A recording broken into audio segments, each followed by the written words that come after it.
Meus amados, no capítulo 14 e o versículo número 26 da primeira carta do apóstolo Paulo aos Coríntios, nós lemos assim: Que fareis, pois, irmãos, quando vos ajuntais? Cada um de vós tem salmo, tem doutrina, tem revelação, tem língua, tem interpretação.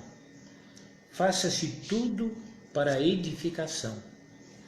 Então, o apóstolo, ele deixa bem claro que os dons espirituais, eles devem, na sua operação, ter como resultado a edificação, a firmeza, a maturidade da igreja, que é o corpo de Cristo. Então, no verso número 26, ele pergunta: Que farei, pois, irmãos? Quer dizer, diante de todas essas orientações, como deve ser o nosso culto? Aí ele diz: Quando vos ajuntais, cada um de vós tem salmo. Salmos são cânticos. Tem doutrina, doutrina é ensinamento, instrução pela palavra do Senhor. Tem revelação, não é? Tem língua, tem interpretação. Quer dizer, tem a manifestação desses dons espirituais. E ele diz: faça-se tudo para a edificação. Então, a partir do verso 26, Paulo vai dar uma série de orientações como que deve ocorrer durante o culto, partindo-se do princípio que haja manifestações dos dons espirituais, que era algo natural na igreja primitiva, né? O conceito do cessacionismo, que os dons eram só para aqueles dias, é um conceito muito pessoal de quem acredita assim. Mas a Bíblia, os dons espirituais, é algo perfeitamente natural.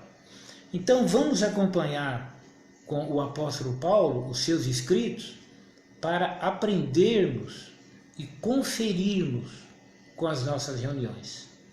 Ele continua: olha, e se alguém falar língua estranha, faça-se isso por 2 ou quando muito por 3, e por sua vez, e haja intérprete. É importante que você entenda que Paulo não está se referindo simplesmente ao falar em línguas. Ele tem em mente aqui a uma mensagem em línguas estranhas. Então, se numa reunião alguém proferir, uma mensagem em línguas estranhas para a igreja, então isso pode ser feito, porém, por 2 ou quando muito 3. Quer dizer, lembre-se, os dons, eles são repartidos, para edificação da igreja. Então não pode se resumir tudo numa mensagem em línguas estranhas. Então faça-se isso por 2, e quando muito 3. Então, quando passa de 3 pessoas falando em línguas estranhas, entregando mensagem à igreja, alguma coisa não está bem, alguma coisa não está correta. E ele diz: e por sua vez, é claro, imagine 3 pessoas ou 2 entregando uma mensagem, ao mesmo tempo para a igreja, ninguém vai compreender, ninguém vai entender, e não haverá edificação. Então ele diz: e por sua vez, e haja intérprete. Viram? A ideia de que haja intérprete é para que a igreja compreenda o que está sendo dito. Então o profeta, ele deve fazer-se entender pela a igreja. Então tem que haver um intérprete. Agora, e quando não há intérprete? Ele responde: mas se não houver intérprete, esteja calado na igreja e fale consigo mesmo e com Deus. Viram? Então, quando não há interpretação, então não entregue mensagem alguma à igreja. É o que significa esteja calado na igreja. Calado no sentido de entregar uma mensagem em línguas estranhas, quando não há intérprete. Então, nesse caso, esteja calado em relação a transmitir a mensagem à igreja e fale consigo mesmo e com Deus. O que significa isso? Está falando em língua estranha? Então, como uma mensagem, então fale consigo mesmo e com Deus. Por quê? Porque se alguém falar em línguas estranhas, sem que houver intérprete, simplesmente ele será edificado, claro, partindo do princípio que seja uma manifestação do Espírito Santo. Mas não havendo interpretação, a igreja não será edificada. E a ideia bíblica é a edificação da igreja. A igreja ela é um corpo. E os membros precisam receber edificação. E a manifestação dos dons espirituais, ela deve seguir essa norma, essa orientação. Agora, ele parte para o dom de profecia. Observe, e falem 2 ou 3 profetas, e os outros julguem. Observe, 2 ou 3 profetas. Por quê? Porque quando passa de 3, significa que alguma coisa saiu do controle. Não é para todo mundo estar falando ao mesmo tempo. A ideia aqui é que a igreja compreenda. Na realidade, é o nosso culto racional. A igreja tem que compreender o que está sendo feito para que ela receba edificação. Então falem 2 ou 3 profetas e os outros julguem. Observe que deve haver um julgamento. Esse julgamento é no sentido de uma verificação se provém de Deus ou se é uma mensagem humana. E, um caso mais raro, até se é uma mensagem maligna. Então deve haver esse julgamento. Agora, não pode falar os 3 profetas ao mesmo tempo. Isso não é admissível, não é? Olha, mas se a outro que estiver assentado for revelado alguma coisa, cale-se o primeiro. Viu? A ideia sempre é uma ordem para que não haja tumulto e dificulte o entendimento. Por quê? Porque só o entendimento trará edificação. O alvo é a edificação da igreja. E Paulo está explicando por que estiver falando um e for revelado algo de Deus a outro, o primeiro deve se calar. Claro, o Espírito Santo ele dará entendimento nesse ponto chave aí. Por quê? Porque todos podereis profetizar, uns depois dos outros, para que todos aprendam e todos sejam consolados. Observe que todos aprendam, todos devemos aprender. Né? O aprendizado ele é prioridade na igreja de Jesus. Então vem o aprendizado e também vem o consolo, vem o conforto. Uma mensagem vinda de Deus trará consolo, trará aprendizado, não é? E trará, claro, edificação. Mas se não vier de Deus, trará o quê? Trará confusão, tumulto. Ninguém vai entender nada. E não entendendo não há edificação, não há edificação, não há maturidade e seremos um grupo de meninos e só isso mesmo. E não pode, não é? E tem mais um detalhe, Paulo diz, e os espíritos dos profetas estão sujeitos aos profetas.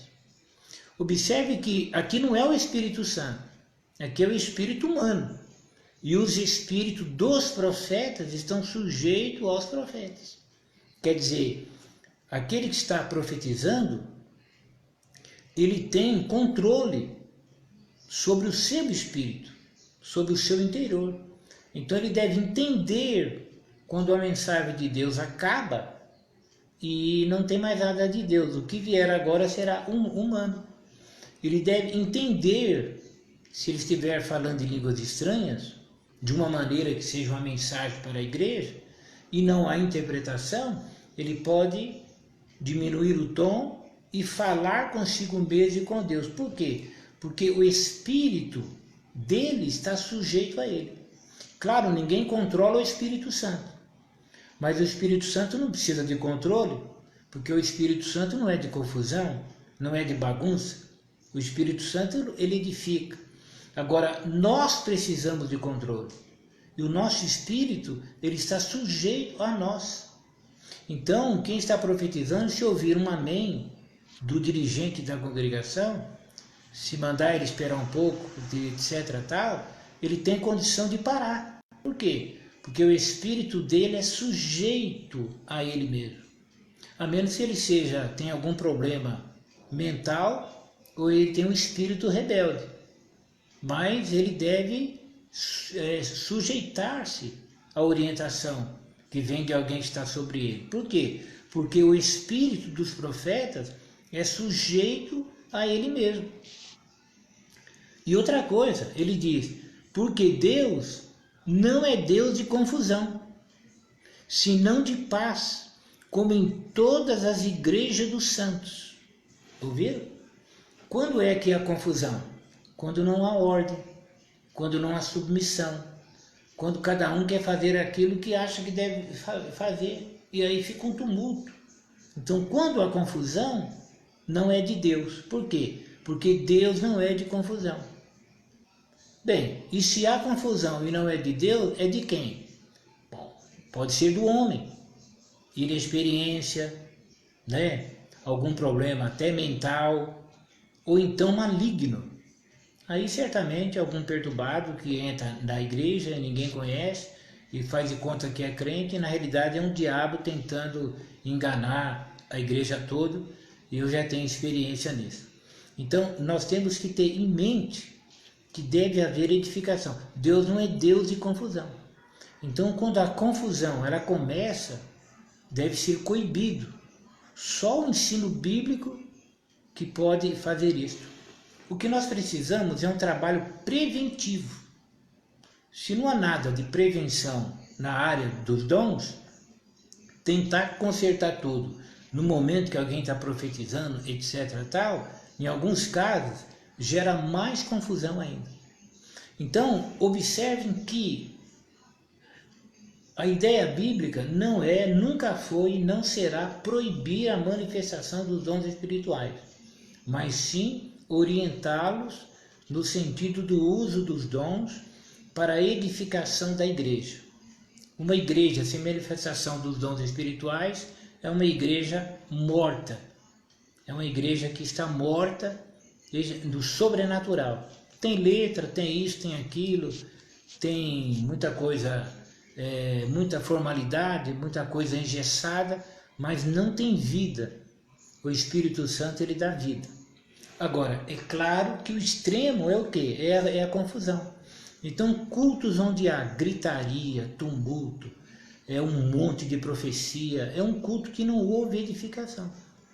Alguns irmãos, pela simplicidade e falta de conhecimento, vão sair dizendo que foi uma bênção, que foi maravilhoso, olha o que Deus fez. Mas uma análise à luz da Bíblia, se percebe que não aconteceu nada de Deus.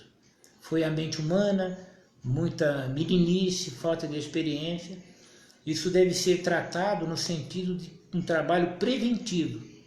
A igreja deve ser ensinada no uso dos dons, né? E outra coisa, o ensino preferencialmente pelo pastor da igreja, que é o responsável, que é ele que tem o dever de ensinar a igreja. Porque se ele não fizer, alguém fará. E quando alguém faz, vira tumulto, vira confusão, não há autoridade, e a confusão jamais será de Deus.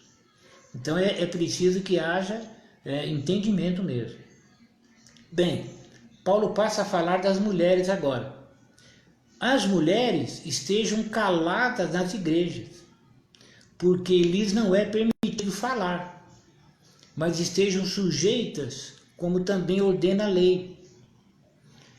E se querem aprender alguma coisa, interroguem em casa seus próprios maridos, porque é indecente que as mulheres falem na igreja. Esses dois versículos aqui têm gerado muita confusão, muitas especulações. Alguns acreditam que as mulheres devem ficar em silêncio na igreja. Outros acreditam que a igreja de Corinto estava havendo alguns tumultos durante as reuniões de muitas irmãs que de alguma maneira falavam alto durante a reunião e queriam saber de coisas ou queriam até instruir quem estava falando. Então isso fez com que Paulo ele orientasse as mulheres aqui. E há um grande sentido nisso, porque ele diz assim: e se querem aprender alguma coisa, interroguem em casa seus próprios maridos. Então significam que eram irmãs casadas, não era jovem aqui, eram irmãs casadas que evidentemente faziam comentário em voz alta e até interviam aquele que estava ministrando, questionando ou falando alguma coisa. A igreja de Corinto era uma igreja que tinha muitas pessoas que se consideravam inteligentes, muito filósofos. Então aqui com certeza eram irmãs casadas, não é? Quando falta ensino na igreja, quando não há autoridade das escrituras, aí fica difícil. Aí em alguns lugares existe mesmo a ideia de um domínio, né? De querer mandar, etc. tal, mas isso não pode acontecer, porque não haverá edificação. Então Paulo orienta aqui para corrigir. Aqui não há nada de discriminatório. Paulo não é contra as irmãs, a Bíblia também não é. A mulher nunca foi tão valorizada como é valorizada por Deus, por Jesus e pelos homens de Deus. O que acontece é que muitas, né, principalmente hoje, devido ao avanço da internet e do conhecimento, muita gente na igreja, eles não são sábios, né? Tem o sábio e tem o sabido. O sábio é aquele que precisa saber cada vez mais. O sábio é aquele que sabe que não sabe e precisa saber cada vez mais. E o sabido é aquele que pensa que sabe, mas não sabe coisa nenhuma. Então isso gera tumulto, porque não há respaldo, não há um suporte bíblico.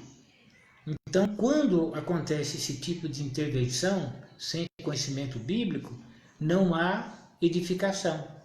Mas gera o que? Gera confusão. O povo sai em dúvida, há muito tumulto, mensagens errôneas, vidas pessoais comprometidas, enfim, onde não há ensinamento bíblico, orientação bíblica, está fadado ao fracasso. Paulo sabia que a igreja de Corinto tinha muitas pessoas até altivas e poderiam questionar. Então ele diz assim: porventura saiu dentre vós a palavra de Deus, ou veio ela somente para vós? Quer dizer, o evangelho não saiu, a mensagem de Deus ela não veio para a cidade de Corinto, ela veio em Jerusalém, não é? Esses homens receberam de Deus, viveram a verdade e anunciaram a verdade. Então Paulo está dizendo assim que se a igreja de Corinto achava que tudo aquilo que ele estava dizendo, ele estava errado, eles poderiam responder essa pergunta então: porventura saiu dentre vós a palavra de Deus? Quer dizer, o ensinamento vem aí da igreja de vocês? A origem é aí na casa de vocês? A revelação começou aí com vocês? É daí que parte as orientações? Ou a orientação ela vem de Deus através dos homens, dos apóstolos? Não é? Por isso que ele diz: ou veio ela somente para vós? A igreja de Corinto recebeu a palavra. Sabe, irmão, o dia quando você ouviu falar de Jesus e você se converteu, e eu, e nós recebemos a palavra. E alguns, infelizmente, depois de um certo tempo, eles acabam se achando especiais e querem fazer, desfazer, pensam ser alguma coisa, como se eles recebessem a revelação de Deus e levassem a revelação ao mundo. Mas não é. Nós recebemos a revelação através de homens e mulheres que viveram o Evangelho. Alguns derramaram o próprio sangue, sofreram. Você entende? Então, numa época de muito conhecimento, a internet e essas coisas todas, tem muita gente pensando ser alguma coisa e não sendo nada. Por isso que Paulo diz à igreja de Corinto: porventura saiu dentre vós a palavra de Deus? Veio daí? O anjo te visitou? O anjo te orientou? Não. Eles haviam recebido a palavra de Deus pela liderança apostólica.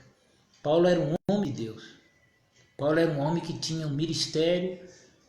Paulo era um homem que as palavras eram confirmadas por Deus. Está escrito que Deus fazia pelas mãos de Paulo maravilhas extraordinárias. Paulo continua e diz assim: se alguém cuida ser profeta ou espiritual, reconheça que as coisas que vos escrevo são mandamentos do Senhor. Esse ponto é importantíssimo. Se alguém cuida ser profeta ou espiritual. Quer dizer, alguns, ao receberem dons espirituais, eles acabam se orgulhando ao longo da estrada, né? E depois pensam que podem dirigir a igreja. Pensam que têm autoridade de dizer ao pastor da igreja o que ele deve, o que não deve fazer.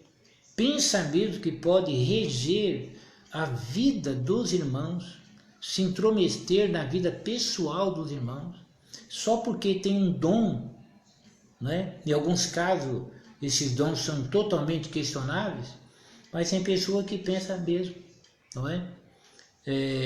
Infelizmente, lamentavelmente, são experiências que eu já tive, talvez você não tenha ainda, mas muitos pensam, por ele ter recebido o dom, ele é a pessoa especial. Ele é alguém que pode mesmo se envolver na vida de todo mundo, mas não é verdade não.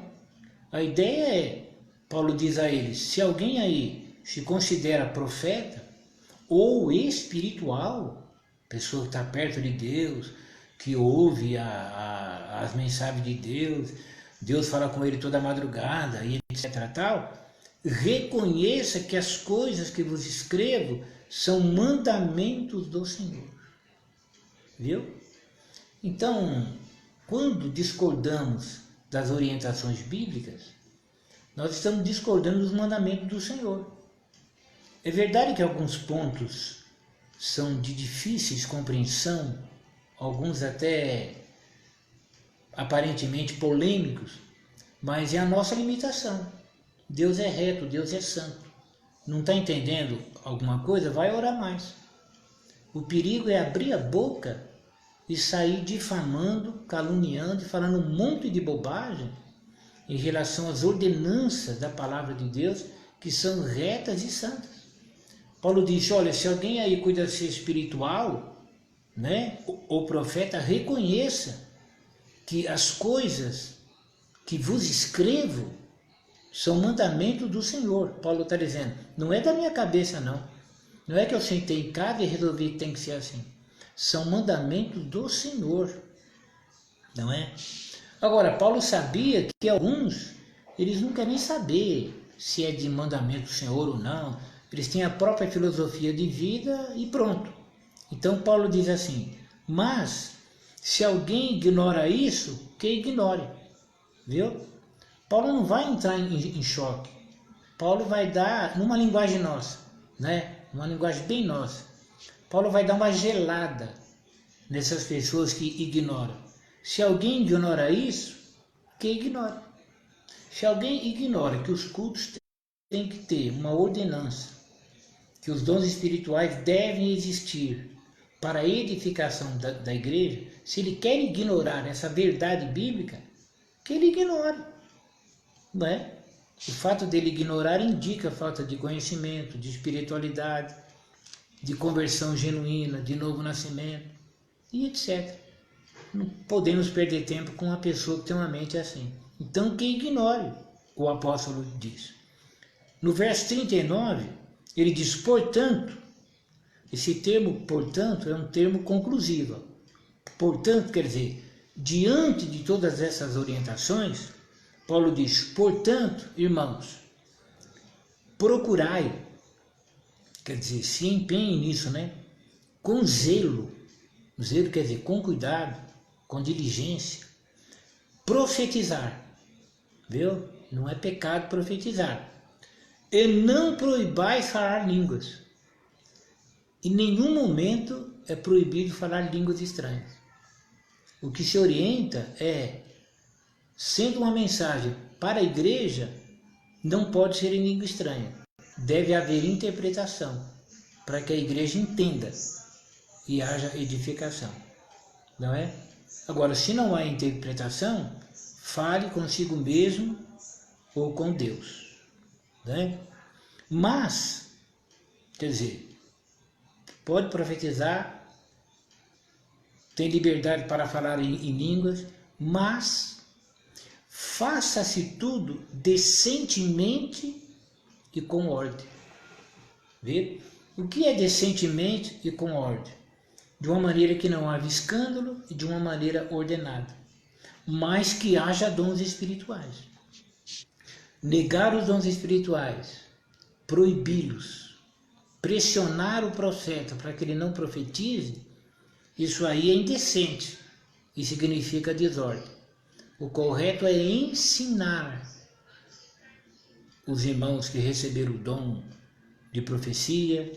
O irmãozinho está alegre, está animado, está orando, é batizado com o Espírito Santo, começa a pular, falar em línguas estranhas. Amém, maravilhoso.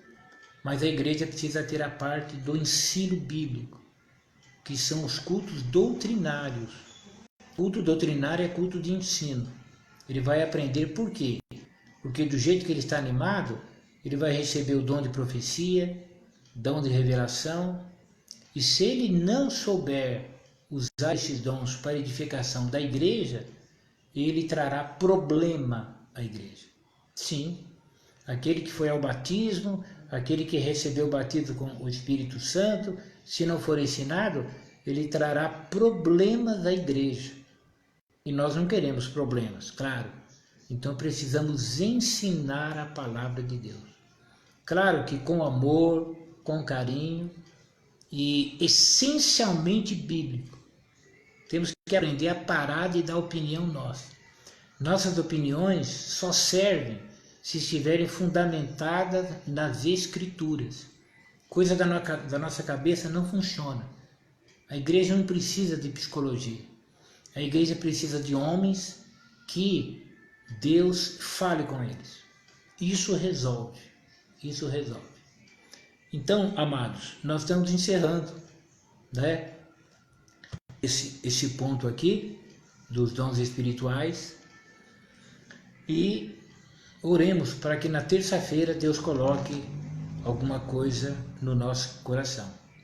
Eu estava pensando aqui que, quem sabe, nós possamos dar continuidade falando sobre os dons, ou melhor, sobre os frutos, ou o fruto do Espírito. Por quê? Porque esse autocontrole, esse julgamento, né? Quer dizer, exigem que haja uma condição emocional, né? De uma maneira correta. Aí envolve o fruto do Espírito Santo. Né? Uma pessoa pode profetizar. Agora, se não houver temperança, que é pedido aqui, olha, falem 2 ou 3 profetas e os outros julguem. Mas se a outro que estiver assentado for revelado alguma coisa, cale-se o primeiro. Como esse primeiro vai se calar se ele não for temperante? né? Como é que vamos obedecer isso aqui? Como é que ele vai conseguir ficar em silêncio para ouvir o outro? É muito difícil.